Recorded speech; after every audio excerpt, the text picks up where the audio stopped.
my turn, right? Okay. Thank you. And thank you for soldiering through the rain. And I'm sorry, but I'm not going to shorten my speech.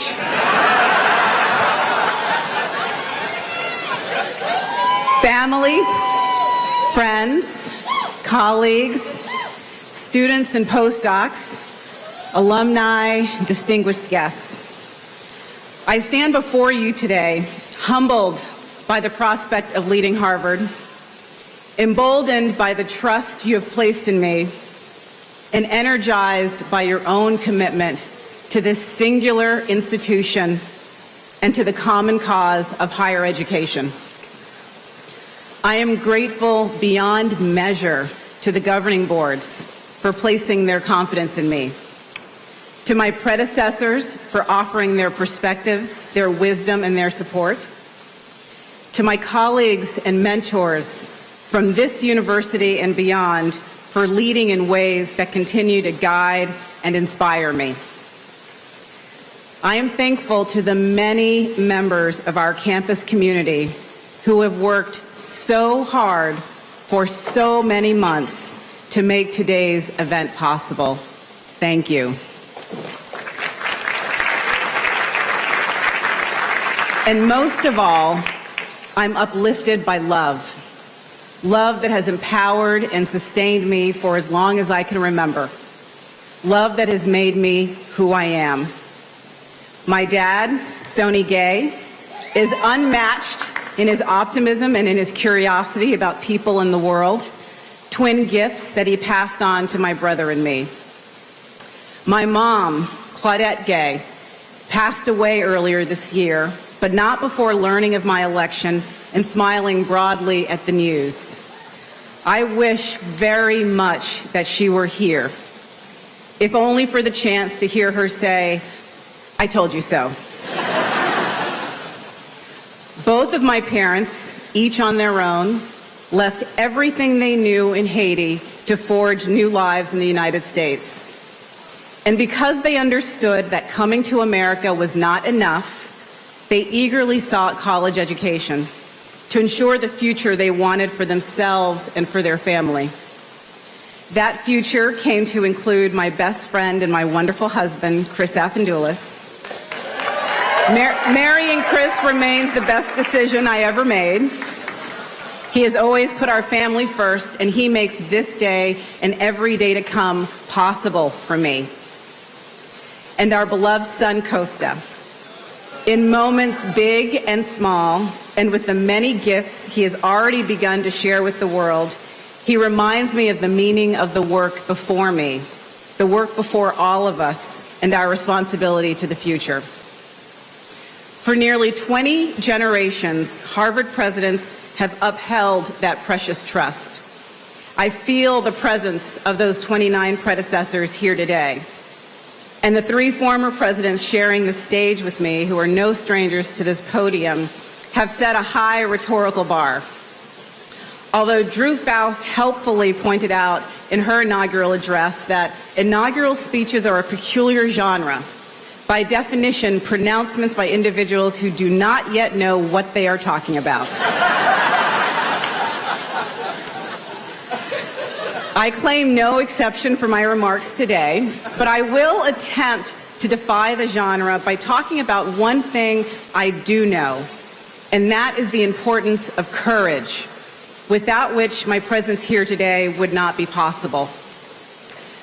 Not 400 yards from where I stand, some 4 centuries ago, 4 enslaved people, Bilhah, Titus, Venus, and Juba, lived and worked in Wadsworth House as the personal property of the president of Harvard University. My story is not their story. I'm a daughter of Haitian immigrants to this country. But our stories, and the stories of the many trailblazers between us, are linked by this institution's long history of exclusion and the long journey of resistance and resilience to overcome it. And because of the collective courage of all those who walked that impossible distance across centuries and dared to create a different future, I stand before you on this stage, in this distinguished company and magnificent theater, at this moment of challenge in our nation and in the world, with the weight and the honor of being a first, able to say, I am Claudine Gay, the president of Harvard University.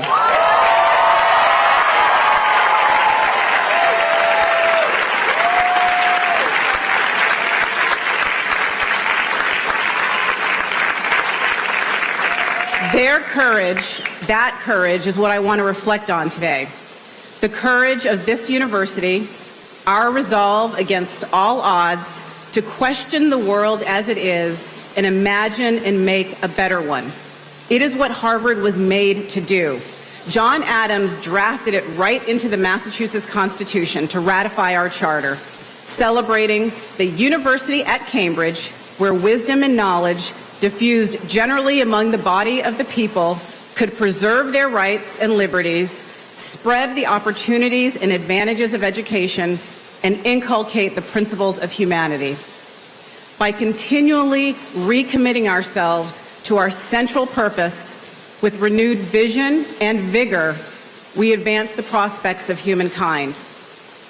And as every generation must believe of its own time, never have those tasks felt more urgent. What we offer to the world will depend on Harvard's courage, our courage, to ask two questions that propel our work. Why and why not? And it will depend on the courage to answer with confidence to others, why here and why now? Why is a question that comes to us early in life. If you know a young child, you know this well. Why are we here? Why is the moon out during the day?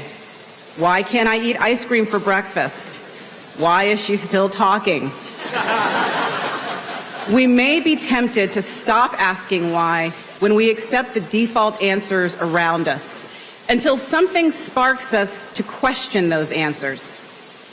Harvard has always been a place to ask why. It animates our research and teaching. Why is the question of scientific breakthroughs, archival discoveries, fresh artistic forms, new remedies for physical and social ills. Why rights wrongs, overturns conventional wisdom, and opens the blue sky of human pursuit and possibility. Why is how students and faculty move toward discovery and challenge each other to push to the next levels of understanding and insight. This simple query is the very basis of academic life. Now, ideally, we shouldn't need courage to ask why. We should feel no more danger of recrimination or risk of censure than a young child. But why pokes at things? It raises doubts and raises eyebrows. It clashes with those who may prefer, as President Kennedy once said, the comfort of opinion without the discomfort of thought. To persist with why is to give up the safety of silence, the ease of idle chatter, the satisfaction of an echo chamber. The goal of why is not comfort, it is knowledge. Knowledge is what transforms lives. Knowledge is our purpose. We serve that purpose best when we commit to open inquiry and freedom of expression as foundational values of our academic community. Our individual and collective capacity for discovery depends on our willingness to debate ideas, to expose and reconsider assumptions, to marshal facts and evidence, to talk and to listen with care and humility, and with the goal of deeper understanding and as seekers of truth. The political philosopher John Rawls, who spent 30 years on the Harvard faculty, would teach his magisterial work, A Theory of Justice, alongside the works of those who most powerfully disagreed with him. And his students recall that he would encourage them to listen for the music. That means harmony, counterpoint, and all. In that same spirit, we embrace diversity of backgrounds, lived experiences, and perspectives as an institutional imperative. When we do that, it's not with a secret hope for calm or consensus. It's because we believe in the value of dynamic engagement and the learning that happens when ideas and opinions collide. Communities that welcome diverse perspectives thrive not because they endorse all as valid, but because they question all on their merits. Now, all of this is easy to salute in the abstract, especially from these rarefied heights, but it's hard to protect in practice. Debate and the inclusion of diverse viewpoints and experiences, while essential for our work, are not always easy to live with. They can be a recipe for discomfort, fired in the heat of social media and partisan rancor. And discomfort can weaken our resolve and make us vulnerable to a rhetoric of control and containment that really has no place in the academy.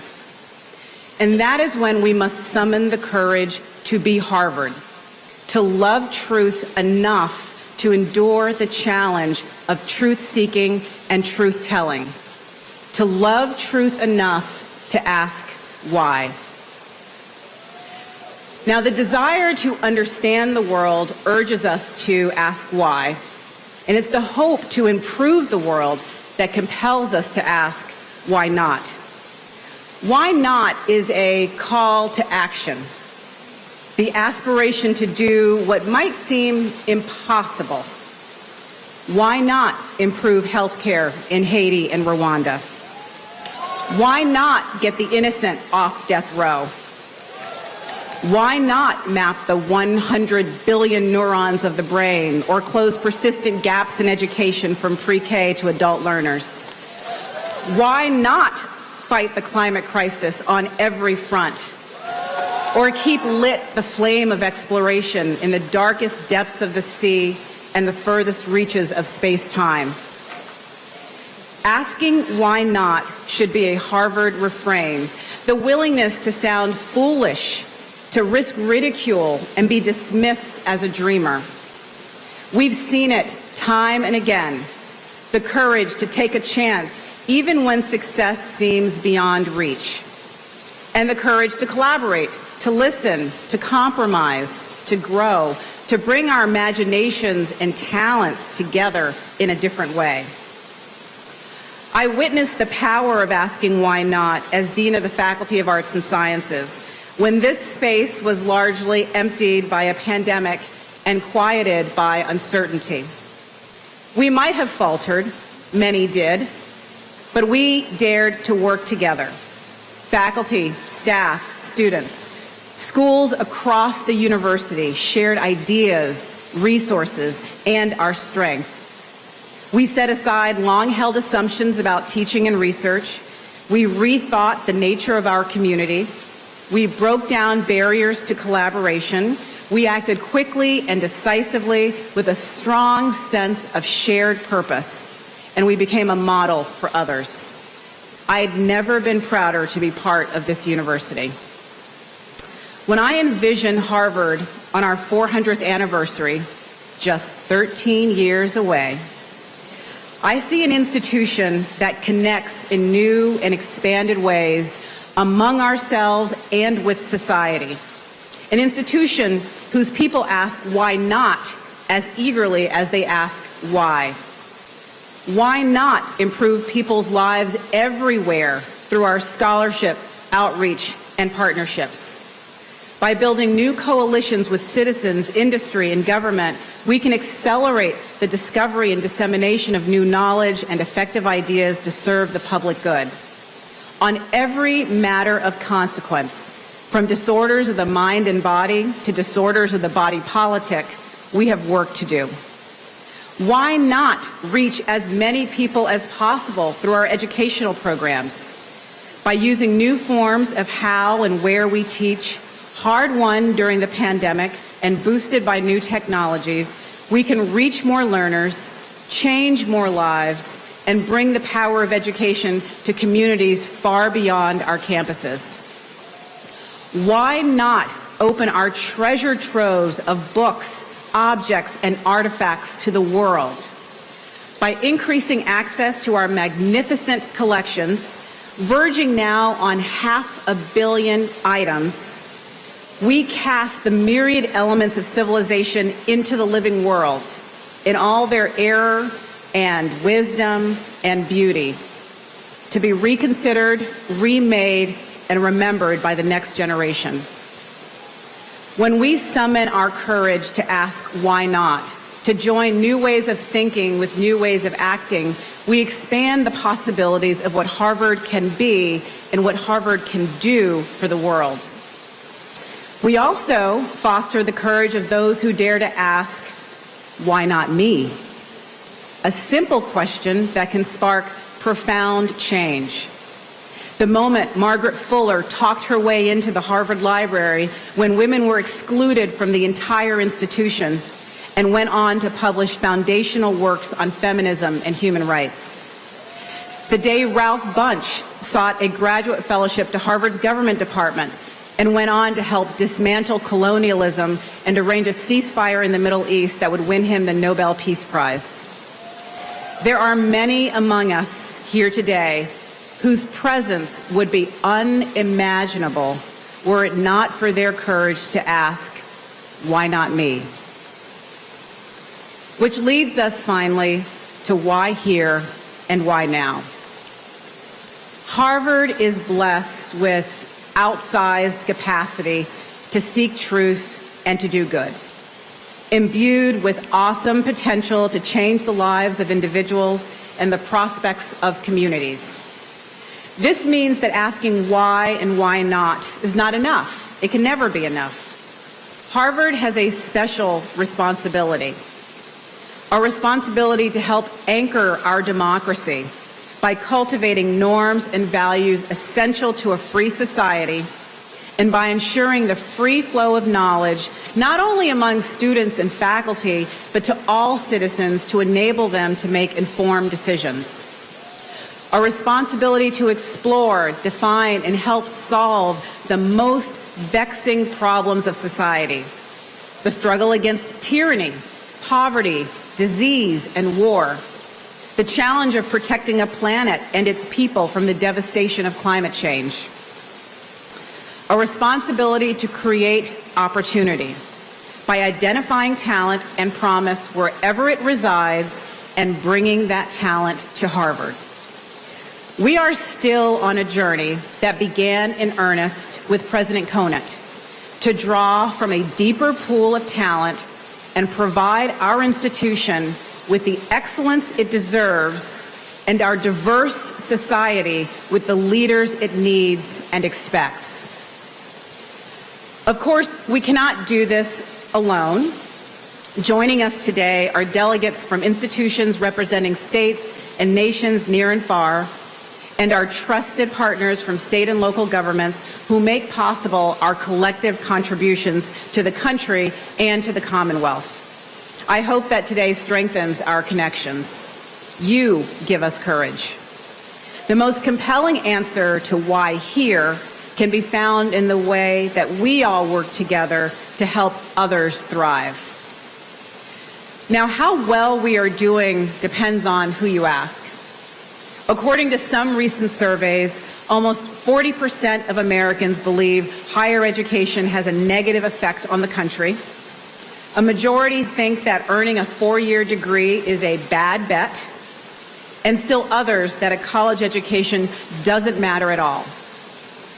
And these views persist despite volumes of evidence demonstrating the critical role of education for economic mobility and for individual and family well-being.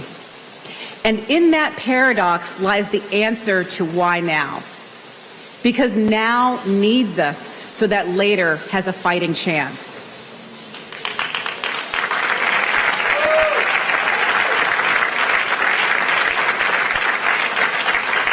We are in a moment of declining trust in institutions of all kinds, of endless access to information, but doubts and conflict about who and what to believe, of political polarization so extreme that gridlock is preferred to pragmatic collaboration. And all the while, the planet warms, inequality grows, democracies falter, and the next pandemic looms.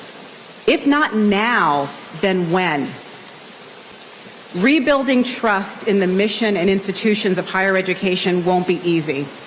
It lies partly in our courage to face our imperfections and mistakes, to turn outward with a fresh and open spirit, meeting a doubtful and restless society with audacious and uplifting ambitions, present in both the research we undertake and the students we educate, present in the world that we are changing every day by fulfilling our mission. Courage is hard, and it's hard to sustain, but we see it everywhere, steady in the face of war and injustice, sickness and loss, in stories of perseverance for a greater purpose. 14 years after he graduated from Harvard, as the first African American to earn a Harvard PhD, W.E.B. Du Bois founded the NAACP and a newspaper called The Crisis, an extraordinary record of the struggle for human rights, where he published the poems of a young man working odd jobs named Langston Hughes. And in one of Hughes's poems, a mother says to her son, "Life for me ain't been no crystal stair." Still, she tells him, she's been climbing on through the tacks and splinters and boards torn up. And so she implores him, don't you turn back. Don't you sit down on the steps. She gives him an example, not of reaching a goal, but of pushing through difficulty, no matter the impediments, because pushing through is the only way of moving forward. Courage is a disposition. It does not whine or complain or wring its hands. It also does not pretend that risk and challenge do not exist. Courage faces fear and finds resolve. And so must we hold fast to our purpose in a dangerous and skeptical world. Far from defending an ivory tower, we strive for a staircase open to all, an upward path with no boards torn up, not only for our students, but for the billions of people who will never set foot in Harvard Yard, yet whose lives may advance a step because of what we do.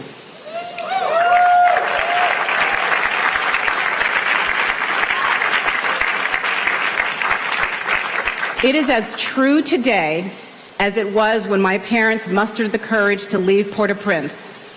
If you want to build a better life, if you want to build a better world, higher education is the best foundation. Not because we are perfect, we are not, but because we find the courage to admit our imperfections, because imperfection leaves room for improvement, room to ascend beyond anything we can dream of today. I began this address claiming that I know something about courage. A bold claim, perhaps, but not a boastful one.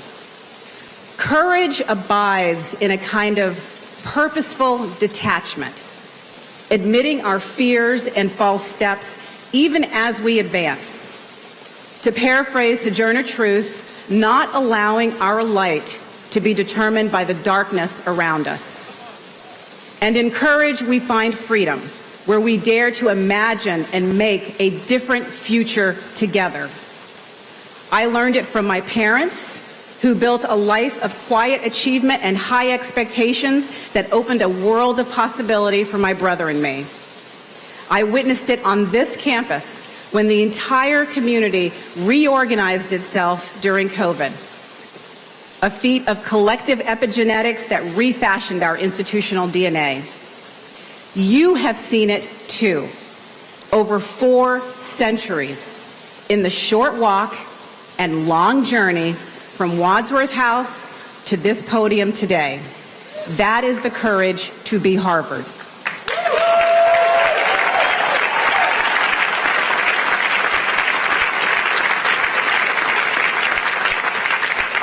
I have loved this place since the day I arrived as a graduate student in 1992. And now you've given me the great honor of leading this university into the future, setting a compass by its constellation of brilliant, if sometimes unruly, stars. Let us summon the courage to be the Harvard that the world needs now. The courage to preserve the openness and the diversity that we need to ask why, and the visionary courage to ask why not. The courage to listen for the music in other points of view. The courage to admit our mistakes and confront our shortcomings. The courage to convert disruption into forces of renewal and reinvention. Why not here? Why not now? We have it in each of us. We can see it in one another. Let us be courageous together. Thank you.